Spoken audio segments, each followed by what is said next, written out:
सबके बैठने के बाद अर्जुन ने सबको बता दिया कि एक कंपनी सल्होत्रा लॉजिस्टिक कंपनी को ओवरटेक करना चाहती है, लेकिन उससे पहले वो सल्होत्रा लॉजिस्टिक कंपनी को ओवरटेक कर रहा है। उसने अपनी बुआ से कहा कि अभी के लिए वो कंपनी को ओवरटेक जरूर कर रहा है, पर कंपनी पर मालिकाना हक नहीं ले रहा।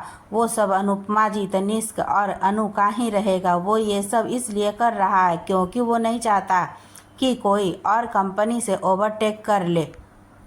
अनुपमा जी ने बड़े प्यार से उससे कहा कि उन्हें कोई समस्या नहीं है, जैसे अर्जुन को ठीक लगता है वो वैसे करे। उन्हें उस पर खुद से ज़्यादा भरोसा है और अभी तनिष्क की पढ़ाई कम से कम 1.5 साल की बाकी है, तो ये 1.5 साल कंपनी अर्जुन के ही हवाले है और उसके आगे भी उन्हें तो अर्जुन का ही सहारा है। अर्जुन ने थोड़ी गंभीरता के साथ कहा, बुआ मैं आपको सच बता रहा हूँ, मेरे पास इतनी सारी चीज़ें हैं देखने के लिए कि मैं सच कहूँ तो सल्होत्रा लॉजिस्टिक की तरफ वैसे ध्यान नहीं दे पा रहा हूँ जैसे मुझे देना चाहिए। इसलिए मैं उस कंपनी के लिए किसी स्पेशल पर्सन को अपॉइंट कर रहा हूँ ताकि वो वहाँ से जुड़ी हर छोटी से छोटी चीज़ों का भी ध्यान रखे और मुझे सपोर्ट कर दे। किसी समस्या वाले केस में मैं ज़रूर वहाँ पहुँच जाऊँगा। अनुपमा जी अर्जुन के बिना कहे ही जानती थी कि अर्जुन का वक्त बहुत ज़्यादा चीज़ों में उलझा होता है, तो उन्होंने इस पर कोई आपत्ति नहीं जताई। उन्होंने आराम से कहा, ठीक है बेटा,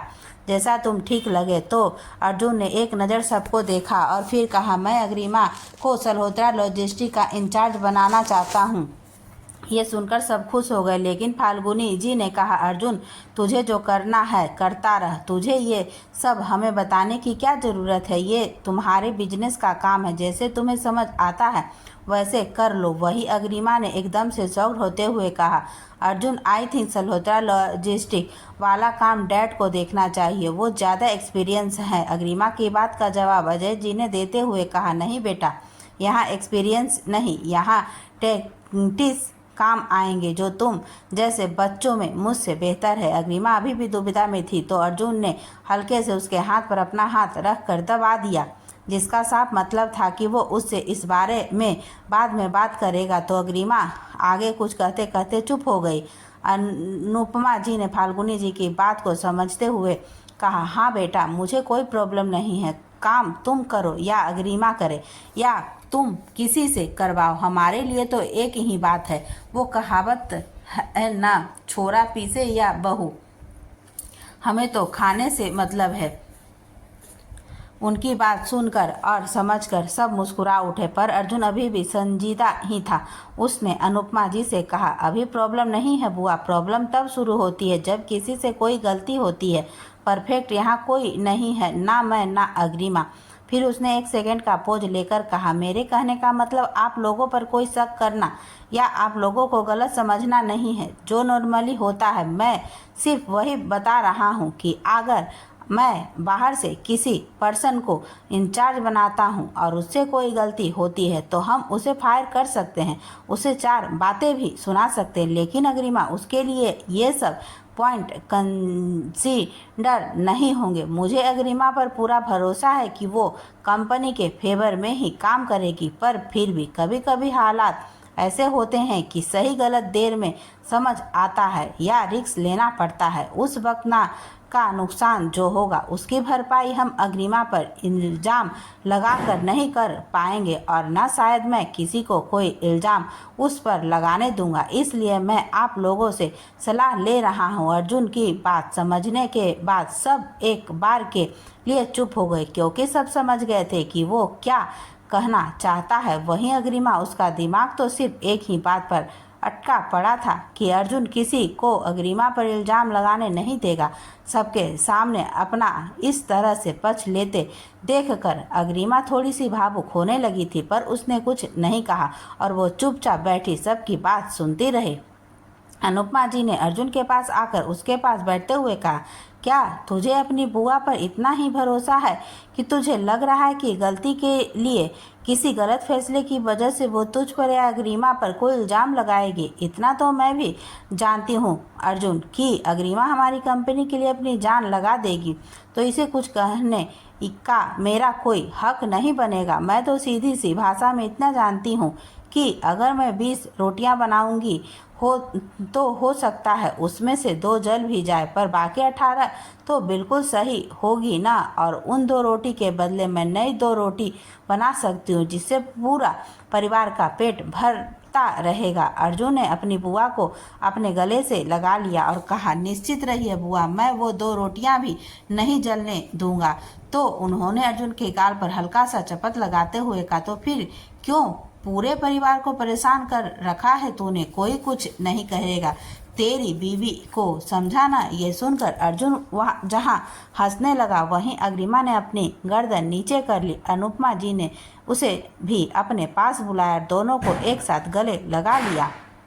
रात को अग्रिमा कमरे में पहुंची तो अर्जुन बालकनी में खड़ा था। वो फ्रेश होकर कपड़े बदल चुका था। अग्रिमा भी पहले जाकर फ्रेश हुई और फिर अर्जुन को जाकर पीछे से हक कर लिया। तो अर्जुन ने अपने सीने पर लिपटे उसके हाथों पर अपने हाथ रखे और कहा, तुम्हारी काबिलियत को तुमसे बेहतर जानता हूँ सनशाइन। बहुत सोच समझ कर ये फैसला लिया है मैंने। मुझे ज़रूरत है तुम्हारी और तुम्हारे पास मौका है खुद को साबित करने का, और मैं तो हमेशा तुम्हारे साथ हूँ जान। तो फिक्र किस बात की? अग्रिमा के बिना कोई सवाल किए ही अर्जुन ने उसे सारे जवाब दे दिए थे। अग्रिमा ने उसी तरह बस इतना ही कहा, I will make you proud माई जान। अर्जुन अपने लिए जान सुनकर मुस्कुरा उठा और उसने अग्रिमा को खींचकर अपने सामने किया और उसके माथे को चूम कर कहा, आई नो जान। और फिर उसे अपने साथ कमरे में ले गया और उसने अग्रिमा की सारी दुविधाओं और बेचैनियों को अपने प्यार के सागर में बहा दिया। उसके बाद शुरू हुआ अग्रिमा की जिंदगी का एक नया दौर, जहां अर्जुन ने उसे एक पूरी कंपनी संभालने के लिए दे दी थी। वो भी एक ऐसी कंपनी जो न जाने कब से बंद पड़ी थी, जिसमें काम हुए बरसों हो चुके थे, जिसके फाइनेंशियल का कोई अता पता नहीं था। कर्मचारियों के नाम पर जहां सिर्फ 10-12 लोग थे। अगले दिन अर्जुन ने सल्होत्रा लॉजिस्टिक को ओवरटेक कर लिया और उसके बाद उसने एक ऑफिस ऑर्डर निकाल कर अग्रिमा को इस कंपनी का कार्यकारी प्रेसिडेंट बना दिया था। अग्रिमा के साथ उसने एक नया कॉन्ट्रैक्ट साइन किया जिसमें अग्रिमा के पास 2 पोस्ट थी। प्रताप ग्रुप के आईडी डिपार्टमेंट की वो सेकंड इंचार्ज थी और सल्होत्रा लॉजिस्टिक की वो नई कार्यकारी प्रेसिडेंट थी। अग्रिमा ने अर्जुन से प्रॉमिस किया कि वो अपनी हर जिम्मेदारी को दिल से निभाएगी और दिमाग से भी। तो अर्जुन ने कहा कि उसे ये सब प्रॉमिस करने की कोई ज़रूरत नहीं है, क्योंकि अर्जुन पहले से ही जानता है। अर्जुन ने भी विश्वास दिलाया कि वो हमेशा उसके साथ है हर कदम पर। तो बिना सोचे समझे जब वो चाहे जहां वो चाहे अर्जुन की मदद ले सकती है। और अर्जुन के इतना कहने से ही अग्रिमा के अंदर एक नई ताकत आ गई थी। अगले दिन शाम को अग्रिमा ने सल्होत्रा लॉजिस्टिक में एक मीटिंग रखी उन एम्प्लॉयज़ के साथ जो लोग वहां काम करते थे, और उसने अनुपमा जी को भी अपने साथ चलने के लिए कहा, क्योंकि वो चाहती थी कि सब लोग कंपनी के असली ओनर को अच्छे से जान ले। अनु को बिजनेस में कोई खास इंटरेस्ट नहीं था और वो डिजाइनर बनना चाहती थी। तो अर्जुन और बाकी सब उसके फैसले का समर्थन करते हुए उसे बिजनेस से दूर ही रखने का फैसला किया। अग्रिमा ने तनिष्क को भी अपने साथ चलने को कहा, क्योंकि वो चाहती थी कि तनिष्क शुरू से अपनी कंपनी की प्रॉब्लम्स को फेस करे और उसे हर चीज़ पता होनी चाहिए। अर्जुन को ये बात बहुत अच्छी लगी कि अग्रिमा ने उन दोनों को भी अपने साथ रखा है। हालांकि अनुपमा जी को उसने सिर्फ आज ही चलने के लिए कहा था, आगे के लिए उन्होंने अनुपमा जी से कहा था कि उन्हें ज़रूरत नहीं पड़ेगी। शाम की मीटिंग में अग्रिमा ने अनुपमा जी और तनिष्क के सामने एक एम्प्लॉय से बात की, वहाँ के काम का हालात का जायजा लिया और घर आने के बाद उसने और तनिष्क ने एक बड़ा प्लान रेडी किया, जिसके बेसिक पर वो आगे काम करने वाले थे। अभी अग्रिमा ने उन 10-12 लोगों के साथ ही काम करने का सोचा, क्योंकि अभी काम करना इतना नहीं था कि उसने नया स्टाफ हायर करना पड़े। उसने और तनिष्क ने इसे अपनी नई शुरुआत की तरह लिया और सब शुरू से करना शुरू कर दिया। सबसे पहले वो लोग किस अच्छे इन्वेस्टर और एक अच्छे प्रोजेक्ट की तलाश में अपना काम शुरू करने लगे और उन्होंने अपना प्लान बनाया कि 1 हफ्ते के अंदर उन्हें अपनी कंपनी के लिए कोई भी 2 डील लेकर आनी है। अग्रिमा शाम को सल्होत्रा लॉजिस्टिक जाती थी और तनिष्क लगभग पूरा दिन कंपनी में बिता रहा था, क्योंकि उसकी 2 महीने की कॉलेज की छुट्टियां थी। कुछ अपने कनेक्शन और कुछ मेहनत, कुछ प्रेजेंटेशन, कुछ पब्लिसिटी, न जाने कितनी चीज़ करके अग्रिमा और तनिष्क ने इस एक हफ्ते में 2 छोटी और एक मीडियम साइज की डील हासिल की तो उन लोगों का कॉन्फिडेंस भी बूस्ट अप हो गया। अर्जुन भी अब सल्होत्रा कंपनी की तरफ से बिल्कुल फ्री माइंड था। वो जानता था कि उसकी बीवी सब अपने आप संभाल लेगी। वक्त अच्छा चलने लगा था। दोनों हस्बैंड वाइफ ने अपने काम में बिजी थे और रात को एक दूसरे की बाहों में। ऐसा ही कुछ अथर्व और अदिति की ज़िंदगी में भी चल रहा था। दोनों हॉस्पिटल में बिजी थे, साथ आना साथ जाना। अथर्व ने अपने सारे शेड्यूल अदिति के हिसाब से चेंज करवा रखे थे।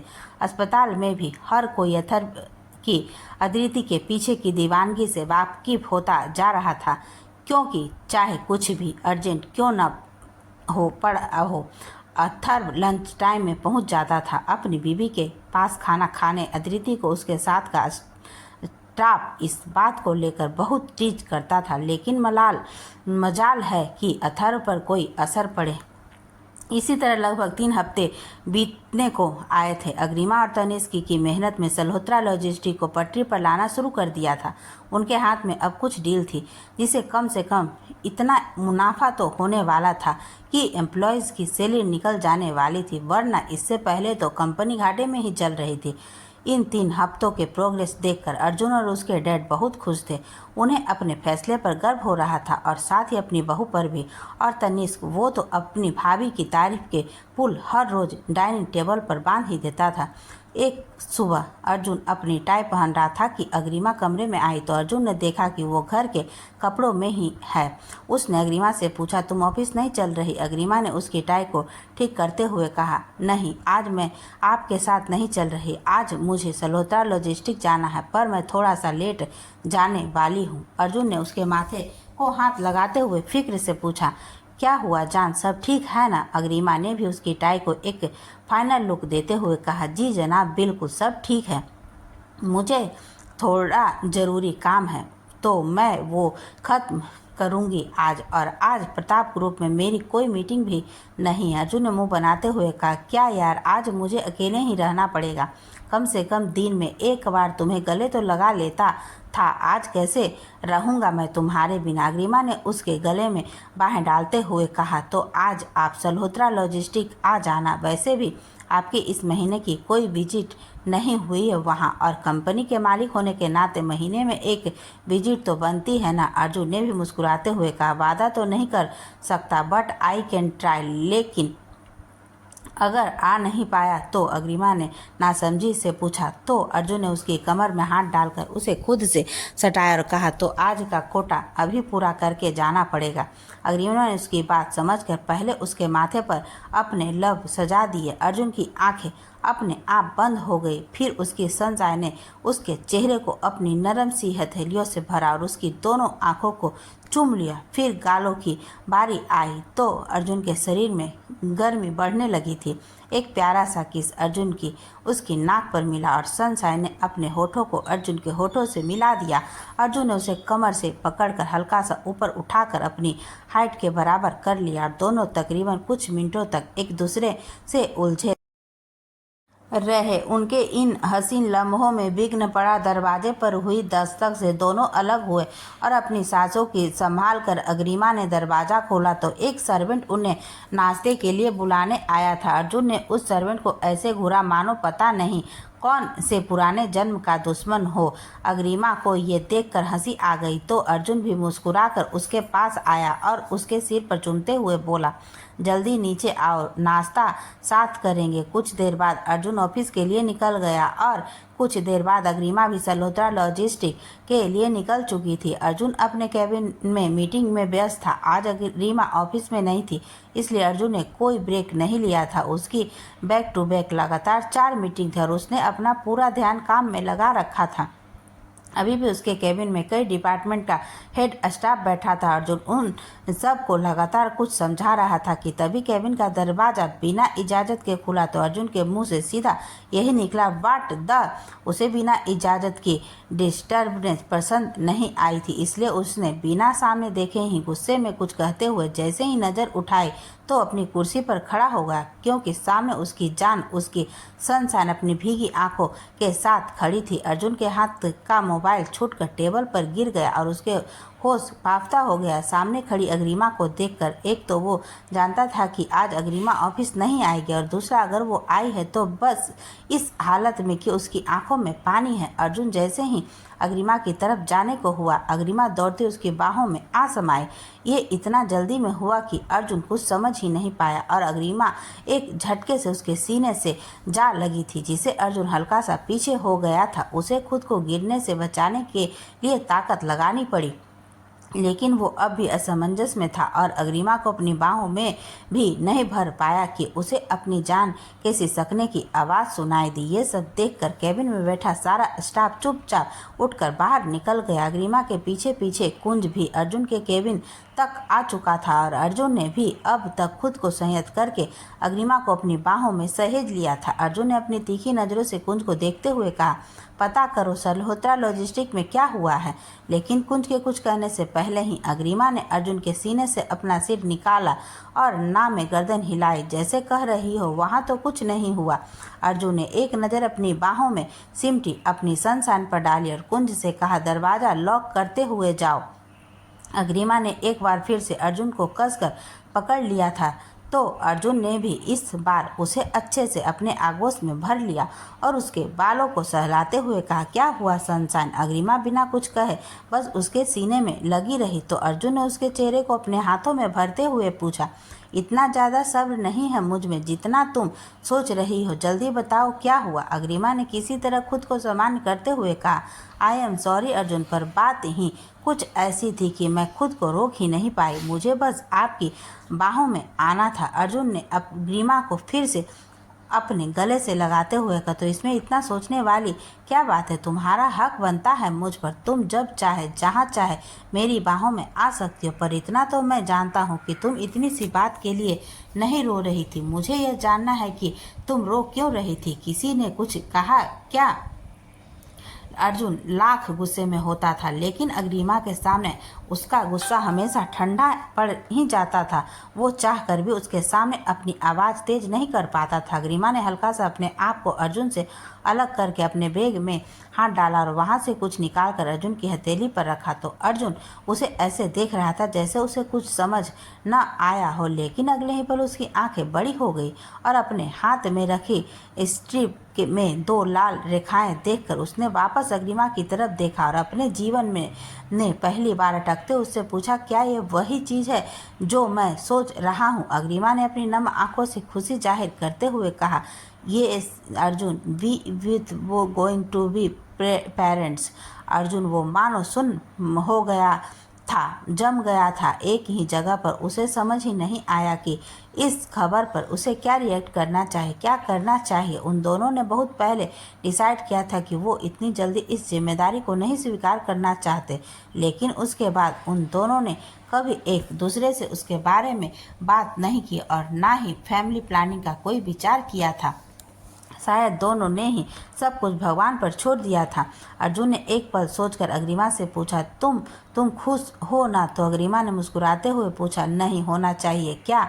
और बस अर्जुन ने उसे कमर से पकड़कर हवा में उठा लिया और गोल गोल घुमाते हुए जोर से बोला, बिल्कुल होना चाहिए मेरी जान, इससे ज़्यादा खुशी की बात क्या हो सकती है। ओ Agrima, I am so happy यार, मैं डैड बन जाऊंगा और तुम अब मेरे बच्चे की मॉम। अर्जुन को इतना खुश देखकर अग्रिमा भी हंसती जा रही थी। उसने अर्जुन के कंधों को जोर से पकड़ लिया था। जब अर्जुन ने घूमना बंद नहीं किया तो अग्रिमा ने उससे कहा, अर्जुन रुकिए, मुझे चक्कर आ रहे हैं। और ये सुनते ही अर्जुन ने झट से नीचे उतार सोफे पर बिठाया और खुद उसके पैरों के पास बैठते हुए बोला, तुम ठीक हो ना, ज़्यादा चक्कर आ रहे हैं, डॉक्टर के पास चले। अग्रिमा हंसते हुए बोली, मैं ठीक हूँ अर्जुन, इतना घूमने पर किसी को भी चक्कर आ सकते हैं, पर पर फिर भी उसने संजीदगी से कहा, अर्जुन आई नो, हम दोनों ने डिसाइड किया था कि हम कुछ टाइम लेंगे, पर उसके बाद हमने कोई बात ही नहीं की इस बारे में। I don't know what to say but I am very happy. Arjun उसकी बात समझ गया कि वो ये जानना चाहती थी कि कहीं अर्जुन सिर्फ उसके लिए या उसकी वजह से खुश तो नहीं हो रहा। इसलिए अर्जुन ने उसके दुपट्टे को हल्का सा साइड किया और फिर उसके सूट के ऊपर से ही उसके पेट पर चूमकर उससे कहा, हाँ हमने यह सोचा था कि हम कुछ वक्त एक साथ बिताएंगे, पर मुझे लगता है इसके आने से हमारा रिश्ता और ज़्यादा स्ट्रॉन्ग हो जाएगा। You know will be get promoted from husband wife to parents, और ये एक बहुत खूबसूरत ज़िंदगी होगी जो मैं जानता हूँ कि हम दोनों बखूबी निभाएंगे। जो so just don't worry, be happy my love. हम पहले घर चलेंगे, सबको ये गुड न्यूज़ देंगे और उसके बाद डॉक्टर से कंसल्ट करेंगे। अग्रिमा ने उसे रोकते हुए उससे कहा, नहीं हम पहले डॉक्टर के पास चलेंगे। I wanted to be double sure, इससे पहले कि किसी को कुछ पता चले। अर्जुन ने उसके पास सोफे पर बैठकर कहा, okay sweetheart as you wish. और फिर उसने कुंज को कॉल करके किसी अच्छे से गायनोलॉजिस्ट से अपॉइंटमेंट लेने को कहा। वो पहले अथर्व को फ़ोन करना चाहता था, पर अथर्व के पेट में कुछ नहीं पचता, ये सोचकर वो रुक गया। कुंज ने कुछ देर तक अपॉइंटमेंट लेने का ट्राई किया, लेकिन सब डॉक्टर ने अगले 3 दिन आने की बात कही तो उसने अर्जुन से आकर कहा, सर वैसे गायनोलॉजिस्ट आप लोग चाहते हैं वैसे तो आज अवेलेबल नहीं है कोई, पर आप चाहे तो मैं उन डॉक्टर से मिलवा सकता हूँ जिसने आज तन्वी अपना ट्रीटमेंट ले रही है। दरअसल तन्वी भी कुछ महीने प्रेग्नेंट थी और ये बात अर्जुन और अग्रिमा दोनों ही जानते थे। अर्जुन ने अग्रिमा की तरफ देखा तो अग्रिमा ने उसे वहां चलने का इशारा किया। दोनों बाहर जाने लगे। तभी कुंज ने अर्जुन से कहा, सर कांग्रेच। अर्जुन ने उसके कंधे पर हाथ रखकर एक बड़ी सी मुस्कुराहट के साथ थैंक यू कहा तो कुंज भी मुस्कुरा दिया। आधे घंटे बाद वो दोनों डॉक्टर के केबिन में थे और डॉक्टर ने यह कन्फर्म कर दिया था कि अग्रिमा 6 वीक प्रेग्नेंट है। ये सुनकर दोनों ने एक दूसरे का हाथ कसकर पकड़ लिया था। डॉक्टर ने कुछ हिदायतें और कुछ चेकअप की डिटेल उन्हें देते हुए कहा कि अभी सब नॉर्मल ही लग रहा है, तो कोई प्रॉब्लम नहीं है। आप चाहे तो अपनी फैमिली को बता सकते हैं। अर्जुन और अग्रिमा उसके बाद एक दूसरे का हाथ पकड़े क्लिनिक से बाहर आ गए और दोनों ने एक दूसरे से कोई बात नहीं की। अर्जुन ने बहुत ही एहतियात से उसे गाड़ी में बिठाकर खुद भी उसके पास आकर बैठ गया, पर अब भी वो चुप ही था। उसने ड्राइविंग सीट पर बैठे हेनरी से कहा, हेनरी गाड़ी पेंट हाउस की तरफ ले चलो। अग्रिमा ने एक नज़र उसकी तरफ देखा, लेकिन अर्जुन खिड़की के बाहर देख रहा था। ये देखकर अग्रिमा भी चुप बैठ गई और तकरीबन 15-20 मिनट बाद वो दोनों अपने पेंट हाउस में थे। दरवाज़ा खोलकर अग्रिमा अंदर चली गई। अर्जुन उससे थोड़ा पीछे था। जैसे ही वो भी अंदर गया उसने दरवाज़ा बंद कर दिया और अग्रिमा को पीछे से ही गले लगा लिया। अग्रिमा ने अर्जुन की तरफ मुड़ना चाहा, पर अर्जुन ने उसे पीछे मुड़ने नहीं दिया। कुछ देर पहले जो अग्रिमा की हालत थी वही हालत अब अर्जुन की थी। शायद अपनी ज़िंदगी में पहली बार वो इस कदर भावुक हो रहा था और ये भावुकता वो किसी को दिखाना नहीं चाहता था। वो हमेशा अग्रिमा को यही कहता था कि उसके कुछ भाव ऐसे हैं जिन पर सिर्फ अग्रिमा का ही हक है, और इसलिए वो गाड़ी में चुप था क्योंकि वो किसी के सामने अपना कोई भाव दिखाना नहीं चाहता था।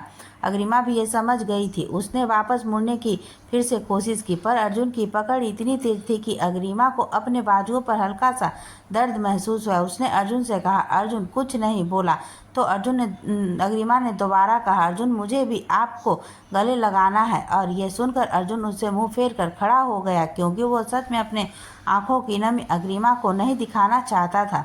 अग्रिमा मुस्कुराते उसके सामने आई तो अर्जुन ने अपनी आंखें बंद कर ली। अग्रिमा ने और भी ज़्यादा मुस्कुराते हुए अर्जुन के चेहरे को अपने हाथों में लिया और उसकी नम आंखों पर अपने होठ रखते हुए कहा, आपने कहा था आप मेरे सामने बिल्कुल रियल रहेंगे, तो फिर मुझसे क्या छुपा रहे हैं? मैं आपकी बंद आंखों में भी सब देख सकती हूँ, आपकी खुशी, आपके जज्बात और आपकी आंखों की नमी भी। अर्जुन ने अपनी आंखें खोली तो अग्रिमा को आज पहली बार उनमें पानी नजर आया। अर्जुन थोड़ी लंबी सांस लेकर गहरी सांस छोड़ रहा था, क्योंकि वो नहीं चाहता था कि उसकी आंखों से वो पानी की बूंद बाहर निकल आए। अग्रिमा मुस्कुराते उसके गले लग गई और उसकी पीठ पर अपने हाथ कसते हुए बोली, जब आंखों में पानी ना हो ना अर्जुन, तो कुछ भी साफ नजर नहीं आता, और अगर इसे बाहर नहीं निकालेंगे तो ये आपको ऐसे ही तंग करता रहेगा। इसलिए इस पानी को बाहर आने दीजिए, उसके बाद सब साफ नजर आएगा। ये सुनकर अर्जुन ने अग्निमा पर अपनी पकड़ तेज करते हुए अपनी आंखें कसकर मींच ली, तो सच में उसकी दोनों आंखों से एक एक बूंद बाहर निकल आई, और उसने अपनी आंखें खोली तो उसे सब साफ नजर आ रहा था। सब कुछ अपना प्यारा और सुनहरा सा भविष्य, जहाँ न सिर्फ वो और अग्रिमा होंगे, ना सिर्फ उसका परिवार होगा, बल्कि उसके बच्चे होंगे। धीरे धीरे आंखों की नमी ने अब होठों पर मुस्कान की जगह बना ली थी। कुछ देर बाद वो अपने सनशाइन से अलग हुआ और उसके होठों को गहराई से चूम लिया और फिर बोला, जो खुशी तुमने आज मुझे दी है ना जान, उसके बदले मेरे पास कोई हिसाब किताब करने के लिए कुछ नहीं है। उसके लिए मैं सिर्फ तुम्हें थैंक यू कह सकता हूँ, सिर्फ थैंक यू। अब तुम खुद समझ लो कि ये खुशी मेरे लिए क्या मायने रखती है, जिसकी कीमत अर्जुन प्रताप सिंह खुद बिक कर भी नहीं चुका पाएगा। अग्रिमा अर्जुन के भाव समझ रही थी, क्योंकि वो भी तो कुछ ऐसे ही दौर से गुजर रही थी। हमेशा अर्जुन उसे संभाल लेता था, पर आज अग्रिमा उसे संभाल रही थी। और अग्रिमा ने जज्बातों से भरे माहौल को थोड़ा सा हल्का करते हुए कहा, आप थैंक यू की जगह मुझे आई लव यू कहेंगे तो मुझे ज़्यादा अच्छा लगेगा। और अर्जुन ने उसके पूरे चेहरे पर अपने होठों की छाप छोड़ते हुए न जाने उसे कितनी बार आई लव यू कहा होगा, और आखिर में उसने अपने होठ को अग्रिमा के पेट पर रख दिया और उससे कहा, I love you baby and I am waiting for you. Agrima हंसने लगी और बोली, अभी बहुत टाइम है अर्जुन, इतना डेस्परेट मत होइए, वरना ये टाइम बिताना बहुत मुश्किल हो जाएगा। कुछ देर एक दूसरे के साथ बिताकर वो दोनों घर चले गए, और घर जाकर जब अर्जुन ने सबको खुशखबरी दी तो हर कोई खुशी के मारे फूला नहीं समा रहा था। अर्जुन ने दादा दादी ने भर भर कर दोनों को आशीर्वाद दिए। आखिर पर दादा परदादी बनने जा रहे थे दोनों। आनंदी जी बार बार अपनी नम आंखों को पोंछ रही थी। अजय जी को जैसे ही पता चला वो ढेर सारी मिठाइयाँ लेकर घर पहुंच चुके थे। अनुपमा जी तुरंत जाकर रसोई से सूखी लाल मिर्च लेकर आए। उन्होंने अग्रिमा और अर्जुन की नज़र उतार दी। तभी पीछे से सबको अथर्व की आवाज़ सुनाई दी, बुआ नज़र तो यहाँ भी उतारनी पड़ेगी। तो सब ने मुड़कर देखा तो अथर्व बहुत खुश नजर आ रहा था और अदिति उसके पीछे शर्माते हुए खड़ी थी।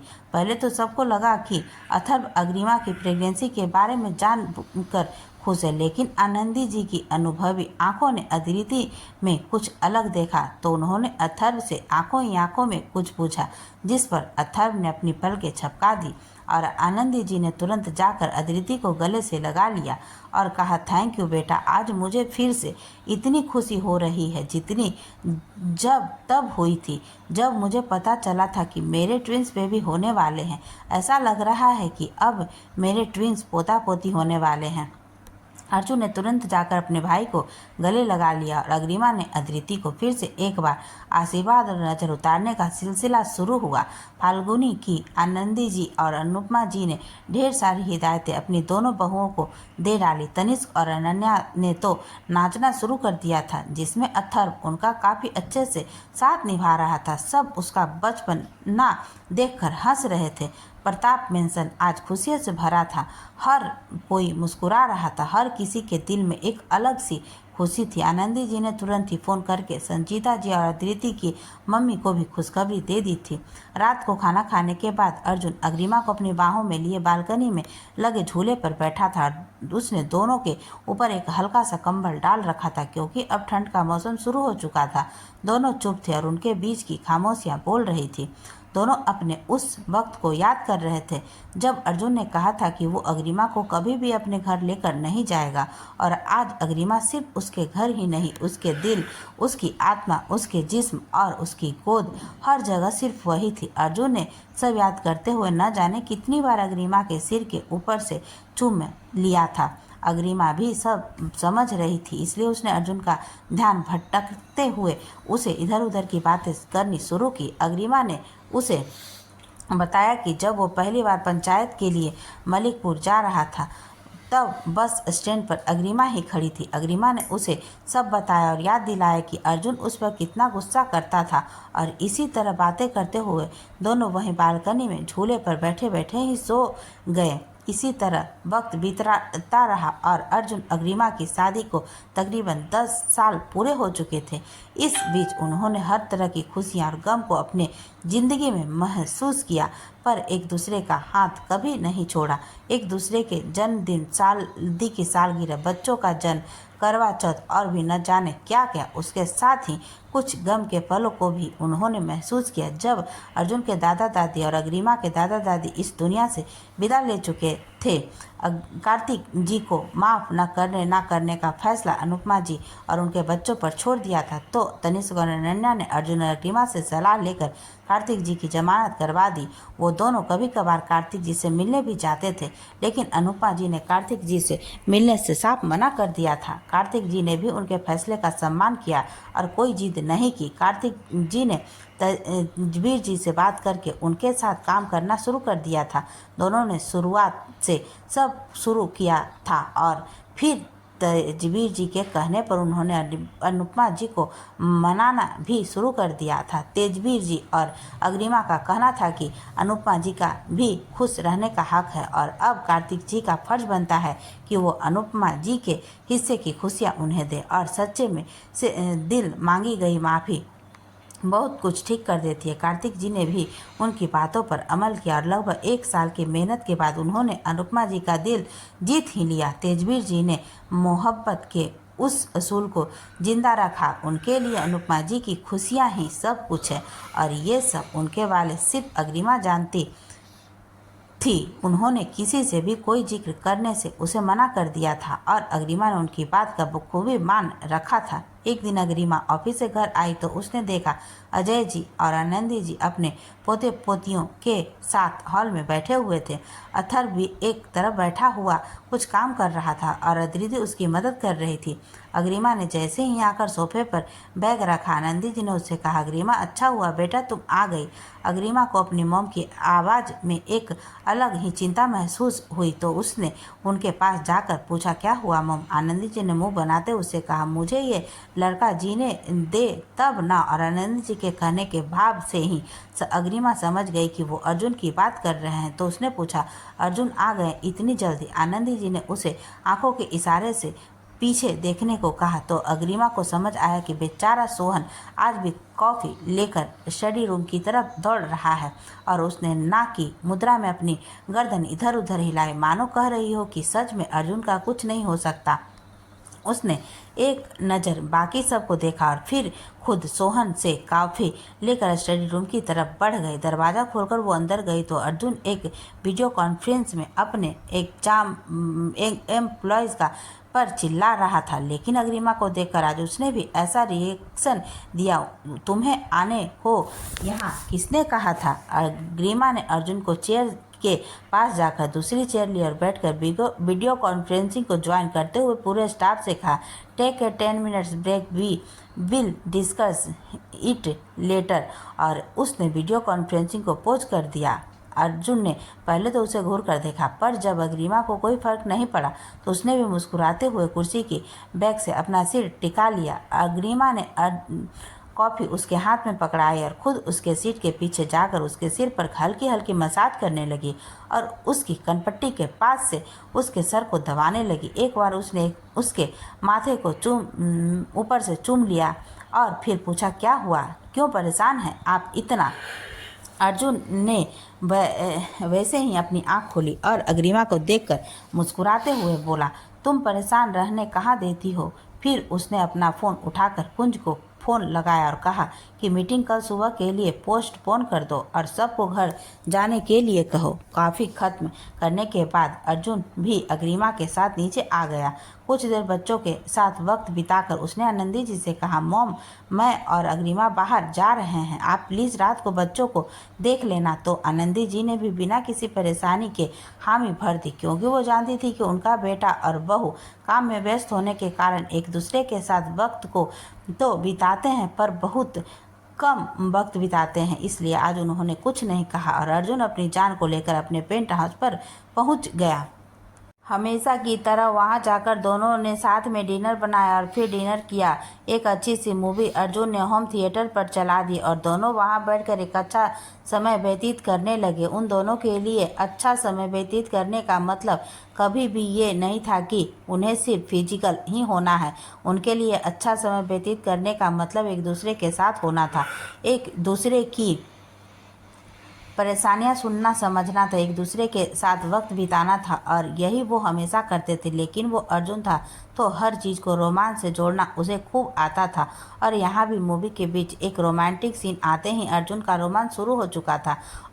और कुछ देर बाद अर्जुन अग्रिमा के ऊपर था और उसके होठों को अपने होठों से मिलाते हुए कभी उसे चूम रहा था तो कभी उसे सिर्फ अपने होठों से छू रहा था। ऐसे उनकी शादी को 10 साल हो चुके थे, पर अर्जुन के प्यार करने का तरीका हर बार कुछ नया ही होता था। अग्रिमा को उसकी छुअन आज ही पहली बार जैसे ही महसूस होती थी और अर्जुन को अग्रिमा का शर्माना ये सोचने पर मजबूर कर देता था कि उसने आज भी पहली बार ही उसे छुआ है। कुछ देर बाद अर्जुन ने एक रिमोट उठाकर सब कुछ बंद कर दिया। सिर्फ एक मध्यम सी लाइट जल रही थी और उस धीमी सी रोशनी में चमक रहा था अर्जुन और अग्रिमा का प्यार, उनकी मोहब्बत की लो, जिसे पहले अग्रिमा ने अकेले किसी तरह जलाए रखा था और फिर अर्जुन ने तो उस लो को एक नई रोशनी दे दी थी जो इस जन्म को तो क्या अगले कई जन्म तक फीकी भी नहीं होने वाली थी। आज एक बार फिर दोनों अपने उस सफ़र को याद करते हुए मुस्कुरा रहे थे, अपने कुछ लम्हों के बीच अपनी पुरानी यादों को जोड़ते हुए किस्से दोहरा रहे थे। रंजिशों के बीच पनपती मोहब्बत में रंजिश अब बिल्कुल ख़त्म हो चुकी थी और बची थी सिर्फ मोहब्बत। अर्जुन और अग्निमा की बेपनाह, बेमिसाल, बेलौस और बेइंतहा मोहब्बत, जिसे उन दोनों ने एक नया आयाम दे दिया था।